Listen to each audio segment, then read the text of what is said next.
चलो एक interesting news से स्टार्ट करते हैं। कुछ एपिसोड्स पहले हमने एक न्यूज डिस्कस की थी जहां पर महाराष्ट्र के बुल्ढाना जिले में कुछ गांव में लोगों के अचानक से बाल झड़ने शुरू हो गए थे। कई सारे लोग थे, इनफैक्ट से लगभग 100-200 लोग थे जिनके बाल झड़ने अचानक से शुरू हो गए, गंजे हो गए लोग रातों रात। और लोगों को समझ में नहीं आ रहा था ऐसा क्यों हो रहा है। कोई कह रहा है भैया जादू टोना हुआ है, कोई कह रहा है कि कुछ खान पान में दिक्कत आई है, कोई कह रहा है पानी में वहां पे बहुत प्रॉब्लम है। याद आया?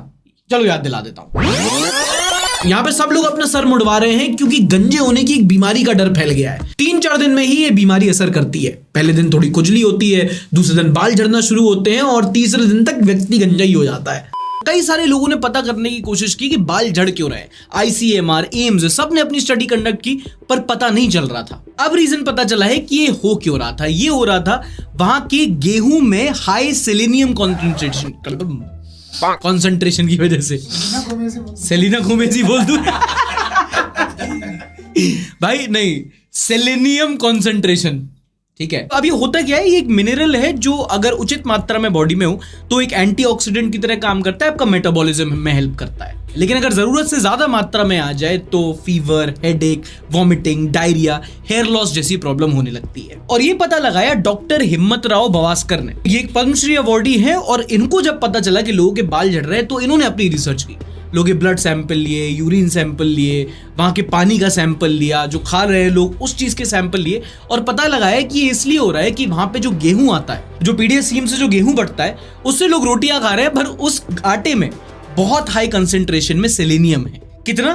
परमिसेबल लिमिट से 1000 गुना ज्यादा। डॉक्टर बवास्कर के हिसाब से ये सेलेनियम पॉइजनिंग राशन शॉप में जो गेहूं है उससे हुई थी, जो पंजाब से आई थी, स्पेसिफिकली होशियारपुर और नवा शहर के पीडीएस के थ्रू। अब होता क्या है कि सरकार पीडीएस स्कीम के थ्रू राशन देती है। वो 80 करोड़ वाला नहीं सुना? तो ज्यादातर ही जो राशन आता है ये आता है पंजाब हरियाणा से, क्योंकि वही मेजरली व्हीट प्रोड्यूसिंग स्टेट्स हैं। अब वहां पे ये हैं जो होशियारपुर और नवा शहर, ये शिवालिक रेंज में पड़ते हैं जहां ऑलरेडी बहुत हाई कंसेंट्रेशन ऑफ सेलेनियम होता है। और वहां का गेहूं आ रहा था महाराष्ट्र के बुल्ढाना में, जिसकी वजह से लोगों को हेयरफॉल हो रहा था। कितना इंटरेस्टिंग है। और ये तो फिर भी एक वन ऑफ खबर है, बट ये बहुत नॉर्मल हो चुका है कि जो खाने के हमारे सामान है, जो खाद्यान्न है हमारा, जिसमें आपका गेहूं आ गया, चावल आ गया, मसाले आ गए, इसमें बहुत कंटेमिनेशन मिलता है क्योंकि जो फार्मिंग प्रैक्टिसेस हैं वो बहुत बदल गई है। आजकल जो खेती होती है उसमें बहुत ज्यादा मात्रा में फर्टिलाइजर्स और पेस्टिसाइड्स यूज होते हैं। और इंडिया में फूड सिक्योरिटी स्टैंडर्ड्स कुछ खास है नहीं, जिसकी वजह से ये जो पेस्टिसाइड्स होते हैं, जो हार्मफुल केमिकल्स होते हैं, ये सीधे खेत से आपकी थाली तक आ जाते हैं, थाली से आपकी बॉडी से पता है तुम्हें। सागर सिंह बोलते हैं, सार्थक भाई हेयर लॉस इस टाइम सीरीज प्रॉब्लम ही आजकल हेयर लॉस 12 से 16 एज होने लगा। ये सब खान पान और स्ट्रेस होता, इसका क्या सोल्यूशन? यार देख, हेयर फॉल की प्रॉब्लम ना सब झेल कर रहे हैं। मेरी खुद एक की हेयरलाइन काफी पीछे चली गई है। 2 फैक्टर्स आर, आई थिंक 2 या 3 फैक्टर्स बहुत रिस्पॉन्सिबल होते हैं। पहला तो ऑब्वियसली आपका एज एंड आपकी जेनेटिक्स। आपकी ब्लड लाइन में हेयरलाइन नहीं है तो आपकी भी नहीं होगी। There are factors you can control, there are factors you can't control. What you can control is diet. मैं स्ट्रेस को भी नहीं उतना समझता। लोग कहते हैं कम स्ट्रेस लो, बोलने से थोड़ी कम स्ट्रेस ले आ रहा है स्ट्रेस, क्या करें भैया? सोचने से चीजें हो रही हो तो बात अलग थी ना। But again these are the things you can only control, things you can. तेल लगाने से कुछ नहीं होता, मसाज करने से ऑब्वियसली ब्लड फ्लो बढ़ जाएगा, पर ऐसा कोई तुमको मैजिक सीरम मिल जाए जो तुम्हारे हेयर ग्रोथ ऐसा कर दे, it doesn't work like that. मम्मियां नहीं बोलती कि गंजा जो होता है उसके पैसे ज्यादा आते हैं, सिर बड़ा सरदार का पैर बड़ा गमार का। ये हमारे यहाँ चलता है।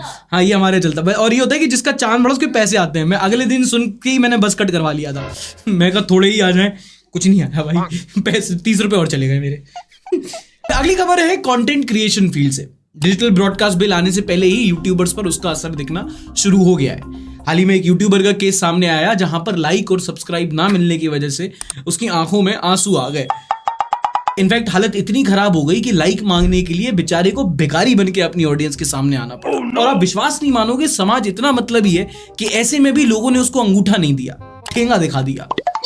इनफैक्ट डेटा में यह भी पता चला है कि उसकी रीच 10% और एंगेजमेंट 20% से नीचे आ गया है। मतलब उसकी कंटेंट की रीच जीडीपी से भी नीचे चली गई। अब जीडीपी का आप छोड़ो, सरकार भी कुछ नहीं कर पा रही, पर एक लाइक देके आप उसकी रीच जरूर बढ़ा सकते हैं, वरना मूंछ दाढ़ी वाला आदमी कच्चा बादाम पर नाचता अच्छा नहीं लगेगा।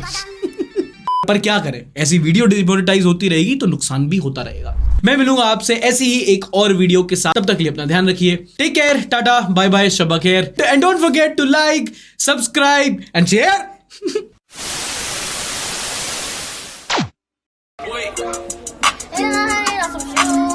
Hey. Hey. 100 on these watches, then I do, yeah. I do it every time that I can fool, yeah. Get my monies in the class and you gon' do, yeah. Make a ring, is the best, so you know who, Yeah.